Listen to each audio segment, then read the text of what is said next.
영하 8도, 9도 이렇게 내려갔는데 이번 주에는 영하 10도 이상 뭐 내려간다고 그래요.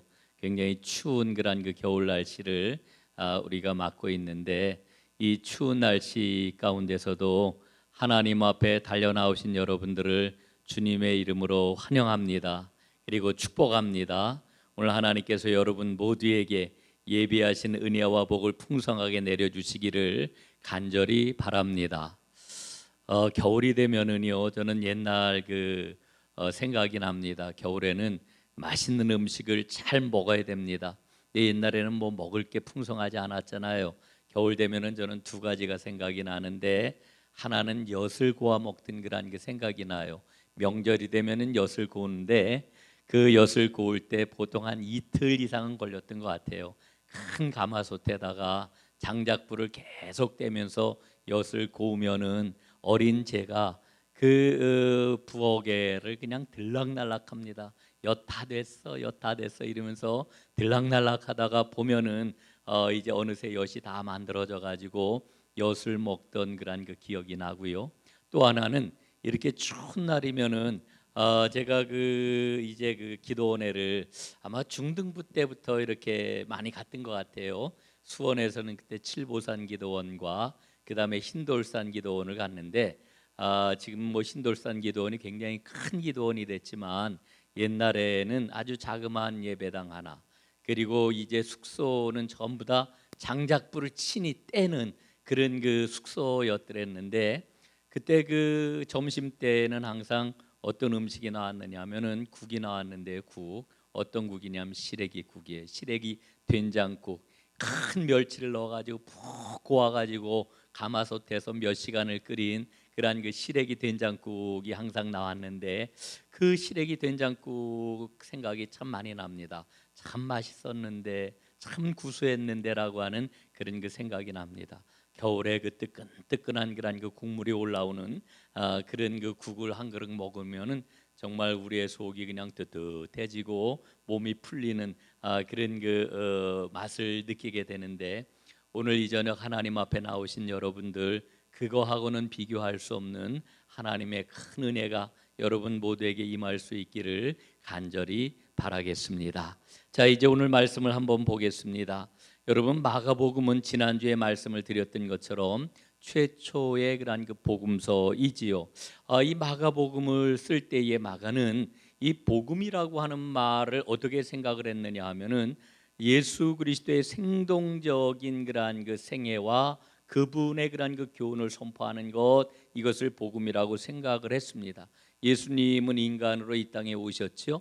그런데 인간으로 오신 그 예수님은 하나님이 보내신 분이시라고 하는 것, 그리고 그분은 십자가 위에서 죽으셨다라고 하는 것, 그리고 그분이 부활하셨다라고 하는 것 뿐만 아니라 그분은 마지막 때가 될 때에 다시 올 것이라고 하는 것, 이게 아마 복음의 그러한 그 구체적인 내용일 것입니다. 여러분, 우리가 잘 알고 있지만은 사실은 복음서가 먼저 쓰여진 게 아니라 그것보다 먼저 쓰여진 책이 뭡니까? 편지들이에요. 서신서가 먼저 쓰여졌습니다.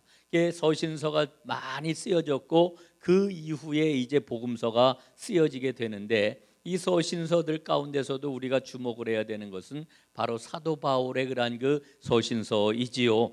사도 바울은 이제 어떻게 이야기를 했느냐 하면은 예수님께서 행하셨던 그 모든 일로 말미암아, 특별히 십자가의 죽으심과 부활로 말미암아 우리의 그러한 그 모든 죄가 사함을 받고 그리고 구원받아 영원한 생명을 누리게 된다라고 하는 것을 우리에게 일러주고 있습니다. 그런데 마가는 이제 무엇을 얘기를 하느냐 하면은 바로 십자가에서 죽으신 예수님의 전생애를 제대로 알지 못하면은 이런 복음의 진수를 누릴 수가 없다라고 하는 것을 이제 전제하고 이 복음서를 쓰고 있다라고 하는 거, 우리가 다시 한번 마음에 새기고 이 마가복음을 읽어 내려갔으면 좋겠습니다. 자, 오늘 말씀은 4절에 어떤 이야기가 나오냐면은 예수님이 세례를 받으시는 이와 같은 그러한 그 장면, 그리고 세례 요한에 관한 그러한 그 이야기가 기록이 되어 있는 것을 우리가 보게 되는데, 오늘 세례에다가 좀 초점을 맞추고 그리고 여러분과 함께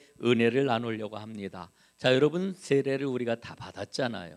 그리고 예수 믿는 사람들은 모두 다 세례를 받아야 되고 세례를 받은 사람이라고 하는 이와 같은 그러한 그 확신을 우리는 가지고 있는데, 여러분 세례 그러면은 많은 사람들이 세례를 어떻게 생각할까요?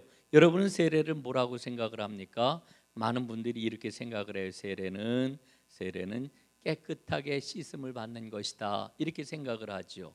예, 씻는 것. 왜냐하면은 물로 세례를 받으니까 이 씻는 것과 연관을 지어서 많은 사람들이 생각을 한다라고 하는 거지요. 더더군다나 이 세례라고 하는 것은 사실은 교회 공동체에 들어오는 입교 의식이 바로 이 세례하고 연관이 되어 있기 때문에 세례는 생애 가운데 딱 한 번 받는 겁니다. 세례를 한 번 받고 그리고 입교인이 됨으로 인해 가지고 교회 공동체의 일원이 되는 의식, 이게 바로 세례라고 우리는 이렇게 생각을 하지요. 그리고 세례는 영적으로 보게 될 것 같으면은 세상과의 단절 혹은 죄와의 단절, 이런 것을 상징적으로 보여주는 의식, 이게 세례다, 이렇게 우리는 생각을 합니다. 그러나 여러분 세례를 생각을 할 때에 정말 핵심적으로 우리가 놓치지 말아야 하는 은혜가 있습니다. 세례가 뭐냐? 세례는 곧 죽음이다. 예? 세례는 죽음이다. 여러분 세례를 죽음과 연관지어서 생각하지 못하면은 사실은 우리는 세례에 대해서 잘 알지 못하는 것과 마찬가지인 겁니다. 여러분 세례는 죽음과 연관이 있고 세례는 곧 죽음이다, 이렇게 이야기를 할 수가 있습니다. 여러분 세례라고 하는 말이 본래 의미는, 여러분 성경에 보면은 지금 세례 그리고서 주가 붙어 있죠. 세례. 제 성경에는 이렇게 앞에 주가 붙어 있는데 밑에 보니까 뭐라고 그래요? 헬 또는 침례. 헬라어로 침례라고 하는 말이다라고 하는 그런 의미 아니겠습니까? 세례는 사실은 오늘날 대부분의 개신교단들은 약식 세례를 베풀잖아요. 예? 물 뿌리는 그런 그 세례를 통해서 상징적으로 세례를 베풀지만은 침례교회라든지 혹은 오순절 계통의 그런 그 교단에서는 침례를 진짜 행해요. 침례탕을 예배당에 둬가지고 그 침례탕에서 세례를 베풀면서 어떻게 합니까? 완전히 물에다가 잠갔다가 물에서 건져내는 이와 같은 의식으로 세례 예식을 행하죠. 이게 침례입니다. 침례라고 하는 거 완전히 잠근다라고 하는 것 아니겠습니까? 여러분 물속에 완전히 잠겨지게 되면은 호흡이 있는 이 생명이 어떻게 되겠어요? 물속에 넣고 그냥 나오지 못하면 죽는 거잖아요. 여러분 이 물속에 들어간다라고 하는 것은 바로 죽음을 의미하는 거지요. 물속에 들어가 죽는 겁니다. 죽는 것, 이게 바로 세례예요. 그래서 세례의 영적인 의미는 깨끗하게 씻는다라고 하는 이와 같은 얕은 의미가 아니라 호흡이 있는 생명이 물속에 들어가 죽는 것, 이것을 의미하는 게 바로 세례라고 하는 것이지요. 여러분 이 세례가 죽음과 연관이 되어져 있다라고 하는 것은 예수님의 말씀을 통해서 아주 분명하게 드러납니다. 말씀을 한 군데 좀 찾아볼까요? 마가복음 10장 38절입니다. 자, 자막을 한번 띄워주세요. 한번 함께 읽어보겠습니다. 시작. 예수께서 이르시되 너희는 너희가 구하는 것을 알지 못하는도다. 내가 마시는 잔을 너희가 마실 수 있으며 내가 받는 세례를 너희가 받을 수 있느냐. 예수님이 내가 마시는 잔을 너희가 마실 수 있고 내가 받는 세례를 너희가 받을 수 있느냐, 이렇게 묻고 계시는데 이 장면이 어떤 장면이냐 하면은 세베대의 두 아들, 누구예요?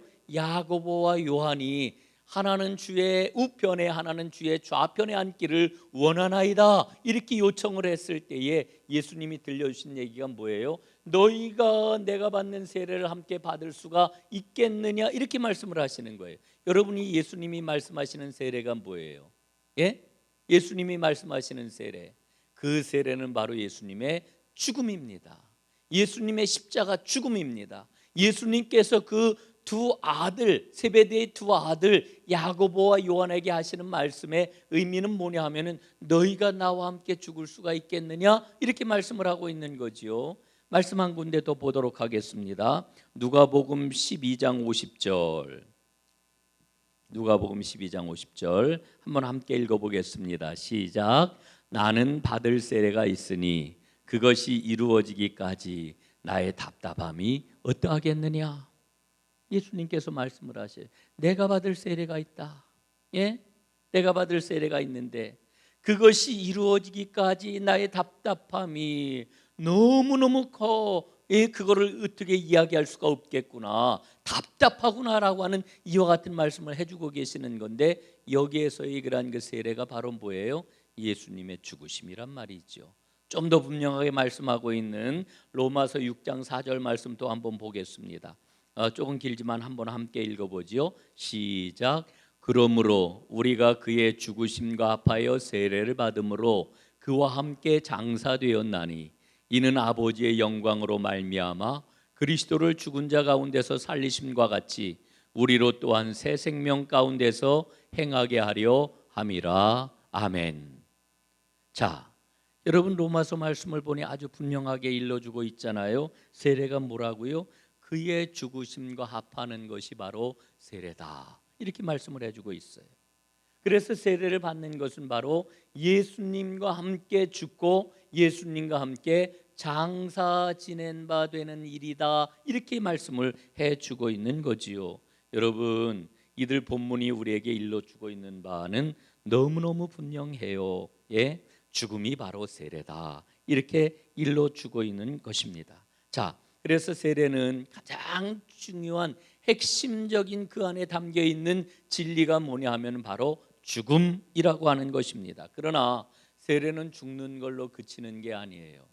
죽는 걸로 다 된 게 아니에요. 더 나아가서 새로운 존재로 새롭게 태어나는 것, 새로운 존재로 거듭나는 것, 이게 바로 세례라고 하는 것을 우리에게 일러주고 있죠. 그래서 세례를 통해서 세례를 받게 되면은 여러분 예전에는 뭐 지금도 그렇습니다만은 남자와 여자가 구별이 아주 명백하게 됐죠. 예, 그 뭐 이 이야기는 제가 뭐 설명을 하다 보면 한도 끝도 없을 것 같아서 넘어갑니다만은 남자와 여자로 사람들이 구별이 되었고요, 노예와 자유인으로 구별이 되었고요, 이방인과 유대인이 구별이 되었고요, 이 시민권을 가진 사람하고 그렇지 못한 사람은 구별이 되었고요.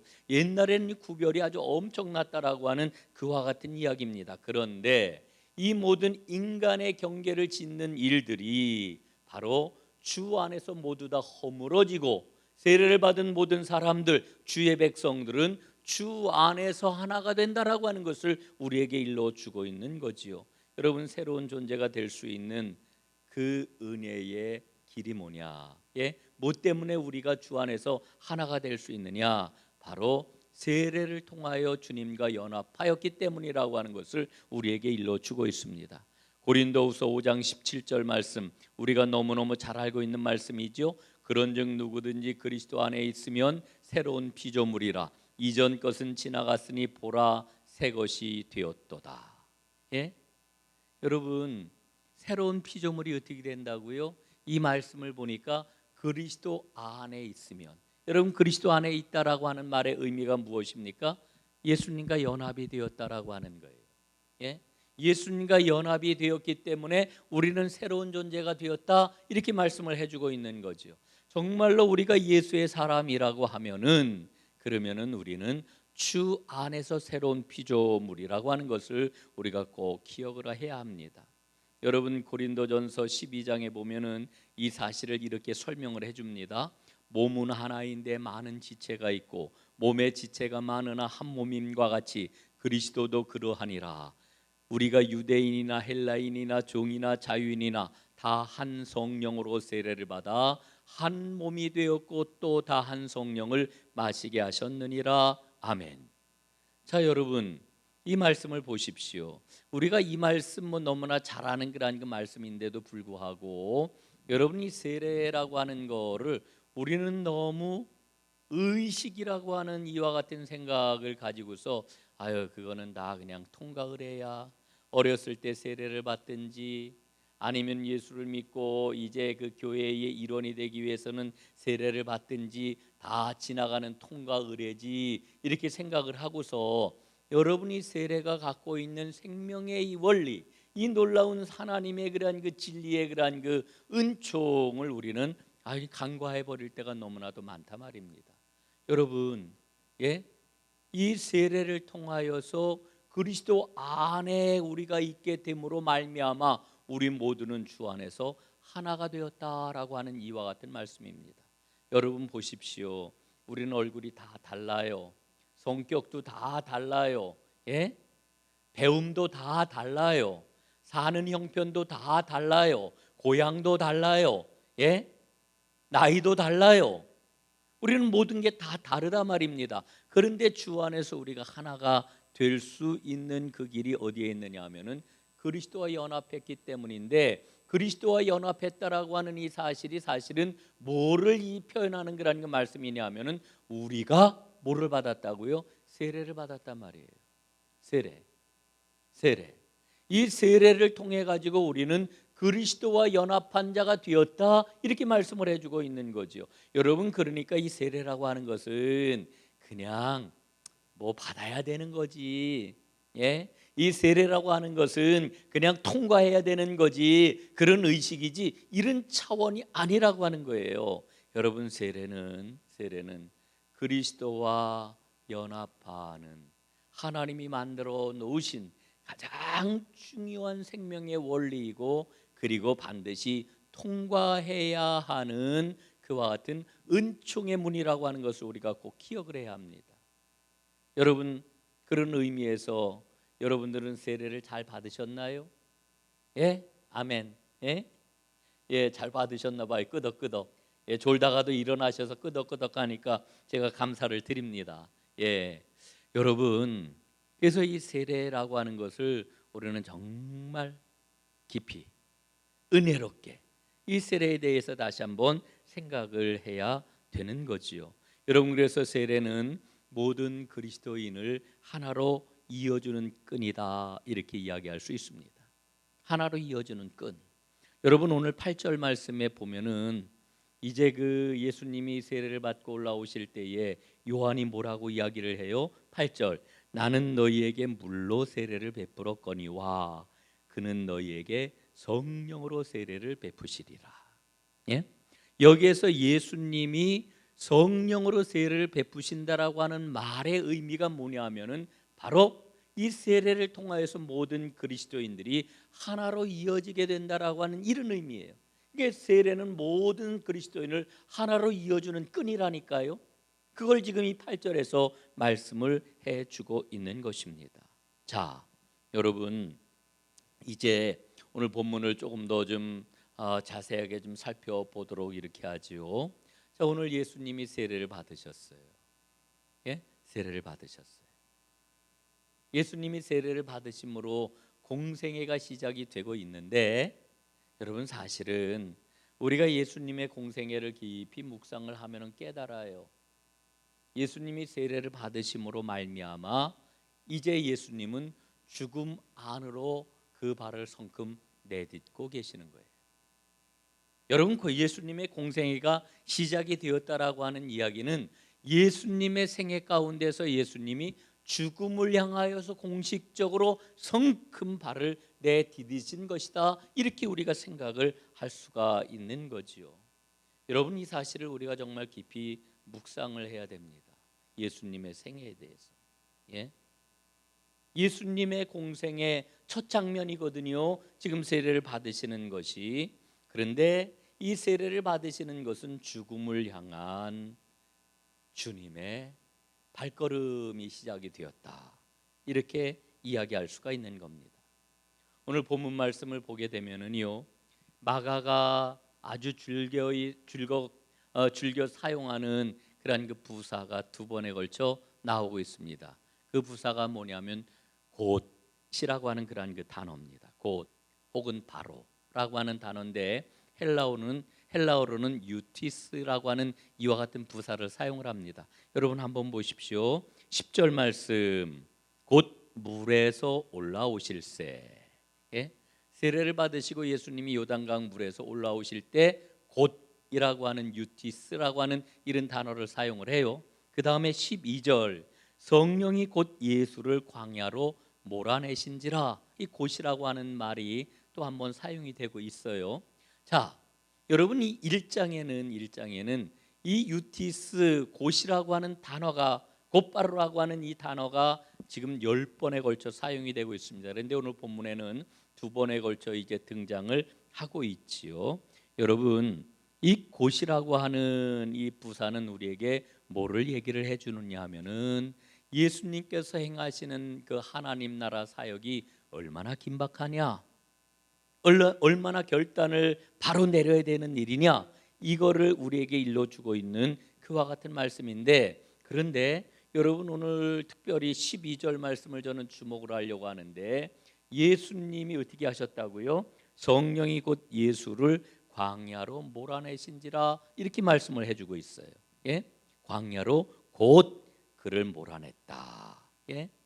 몰아냈다.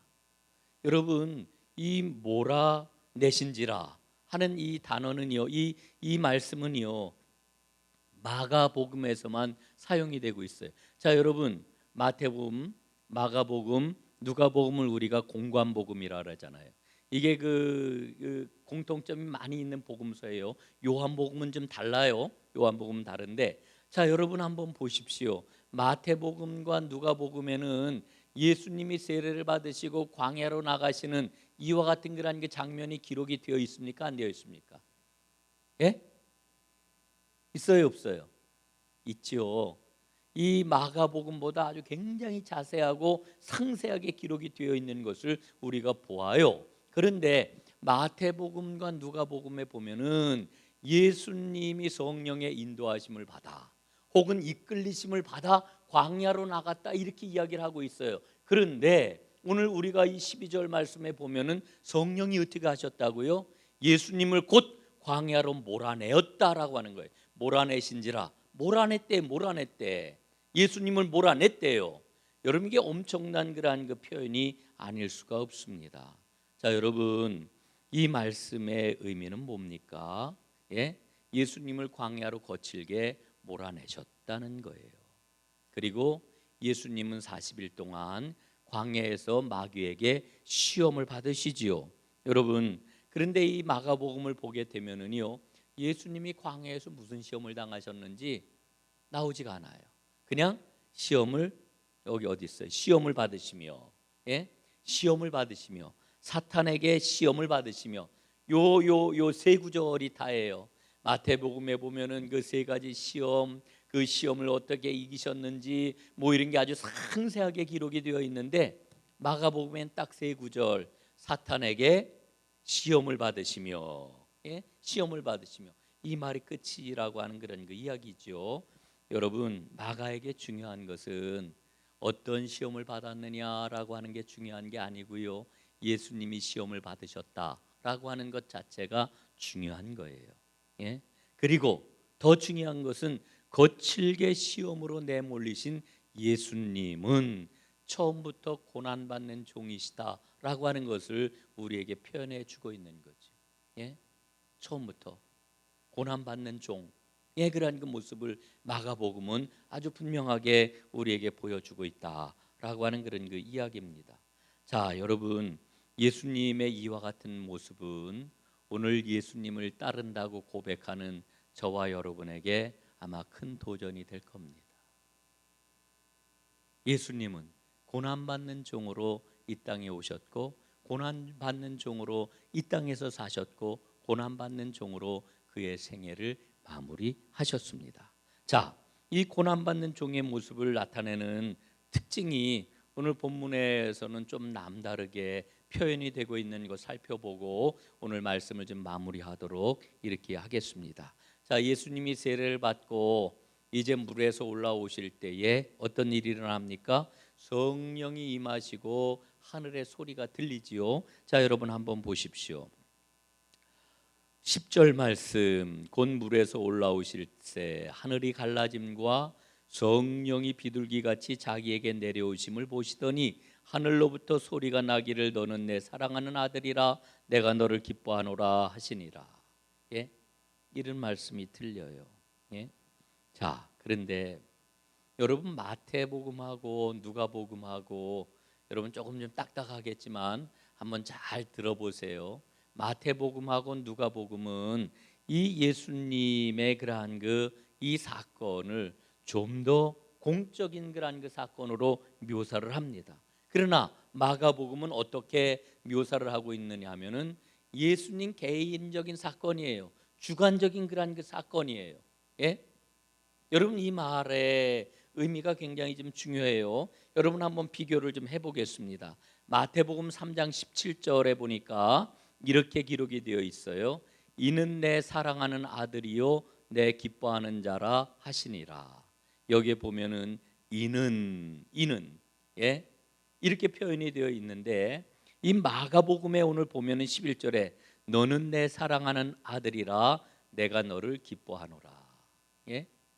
이 음성이 보십시오. 마태복음에는 이는 내 사랑하는 아들이요 내 기뻐하는 자라 하시니라는 것을 다른 사람들이 다 들었다라고 하는 것을 그 자리에 있던 모든 사람들이 들은 사건으로 우리에게 그 말씀을 해주고 있는데 마가복음은 어떻게 우리에게 일러주고 있느냐 하면은 이 하늘의 음성을 누구만 들은 거예요?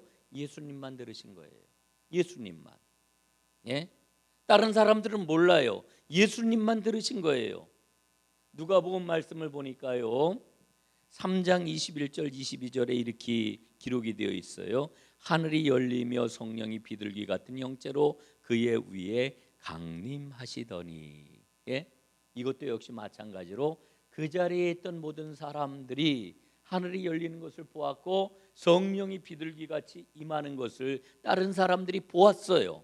그러나 여러분 마가복음은 뭐라고 말씀해 주시느냐? 10절 말씀. 예수께서 하늘이 갈라짐과 성령이 비둘기같이 자기에게 내려오심을 보셨다 그랬어요. 이 사건은 예수님 사건이에요. 본인만이 하시는 거예요. 본인에게 임한 사건이에요. 주관적인 사건이다라고 하는 그러한 그 이야기입니다. 여러분 이게 무슨 이야기냐 하면은요. 여러분 예수님께서는 마가복음은 거듭해서 우리에게 일러주고 있는데 예수님은 고난받는 종으로 예수님은 메시아로 예수님이 이 땅에 오셔서 하나님 나라의 그 복음을 전하시는 자로 이제 그의 생애를 마무리를 하시는데 예? 예수님께서는 오늘 이 세례를 받으시고 하늘이 열리고 성령이 임하시는 이 사건을 마음속에 품으시고 그의 가슴에 품으시고 이제 하나님 나라 사역을 감당해 나가셨는데요. 그런데 여러분 사람들은 예수님에 대해서 마음대로 생각을 하고 자기 마음대로 생각을 하고 그리고 자기 소견에 옳은 대로 예수님을 대접했다라고 하는 겁니다. 이 마가복음에서 전반적으로 이 말씀을 전하고 있는 기조예요. 이게 사람들은 오해하는 거예요. 예수님에 대해서 잘 알지 못하고 자기의 판단과 자기의 생각과 자기의 마음대로 예수님을 생각하고 판단하고 예수님을 대접을 했다라고 하는 것이 이 마가복음에서 거듭해서 일러주고 있는 예수님을 대하는 사람들의 모습이었다 이렇게 말씀을 해주고 있는 거지요. 자, 여러분 이제 말씀을 좀 마무리하려고 하는데요. 오늘 세례 요한은 아주 중요한 선언을 하지요. 어떤 선언을 합니까? 8절 말씀. 나는 너희에게 물로 세례를 베풀거니와 그는 너희에게 성령으로 세례를 베푸시리라. 왜? 그분은 능력이 많으신 분이시기 때문에. 나는 굽혀 그의 신발끈을 풀기도 감당하지 못할 만큼 능력이 크신 분이기 때문에 그분은 너희에게 성령으로 세례를 베푸실 것이다 라고 이렇게 말씀을 합니다. 여기서 성령으로 세례를 베푸시리라 이렇게 그 세례 요한은 이야기를 했는데 여러분 마가복음을 읽어보세요. 예수님이 세례를 베푸시는 장면이 나옵니까? 복음서 예수님 세례를 베푸시는 장면이 나옵니까? 안 나와요. 예수님이 어느 누구도 이 마가복음의 세례를 베푸시는 그와 같은 그러한 그 기록이 안 나와요. 그럼 도대체 이 말씀은 도대체 뭘까? 예? 예수님이 누구에게 세례를 베푸신다는 그와 같은 이야기일까라고 하는 그러한 그 생각을 우리는 갖게 되는 거지요. 여러분 여기에서 성령으로라고 하는 말은 성령 안에서라고 하는 말입니다. 예? 그래서 이 말씀의 의미는 뭐냐면은 성령 안에서 세례를 베푸신다라고 하는 것은 눈에 보이는 어떤 일회적인 사건을 말해주는 것이 아니라 예수님이 행하신 그 모든 사역을 가리키는 이와 같은 말로 이 성령으로 세례를 베푸신다라고 하는 이 말씀을 우리가 이제 생각을 하고 이 말씀을 은혜로 받아들이게 되는 거죠. 그렇다라고 하면은 여러분 세례의 본래적인 의미가 뭐라 그랬어요? 예수님과 연합하는 거라 그랬잖아요. 예수님과 연합하기 위해서는 어떻게 해야 돼요? 예수 안에서 내가 죽고 예수 안에서 함께 살아나는 겁니다. 예? 이게 예수님과 연합하는 거예요. 다시 말씀을 드리면은 예수님은 이 땅에서 세례를 베푸신 적이 없지만 그런데 오늘 8절 말씀을 보게 되면은 성령으로 세례를 베푸시리라 하신 이 말씀의 의미는 예수님의 그 생애의 모든 사역을 가리키는 이와 같은 말씀. 그래서 예수님이 행하신 그 모든 일을 우리가 믿음으로 받아들이고 주님과 연합하게 될 때에 우리는 예수님께 성령으로 세례를 받은 사람이 되어 주님의 진정한 자녀요 하나님 나라의 백성이요 하나님이 기뻐 사용하시는 하나님 나라의 용사의 일꾼으로 온전하게 서게 된다라고 하는 것을 일러주고 있는 거지요. 오늘 예배하는 여러분, 성령으로 베푸시는 주님의 이 세례를 날마다 맛보면서 주의 길을 달려가는 하나님의 사람들 다 되시기를 주님의 이름으로 축원합니다. 기도하겠습니다. 살아계신 아버지 하나님 고맙습니다. 오늘 예수님이 세례를 받으심으로 우리에게 베푸신 그 은혜가 무엇인지를 살펴보았습니다. 주님, 예수님과 연합하여 진정으로 내가 죽게 하시고 주 안에서 내가 살아나는 귀한 은혜를 누리게 하셔서 하나님 안에 새로운 피조물로 하나님의 새로운 사람으로 하나님의 복을 누리며 하나님 나라를 힘있게 살아가는 하나님의 능력 있는 복의 주인공들이 다 되게 하옵소서. 예수님 이름으로 기도드리옵나이다. 아멘.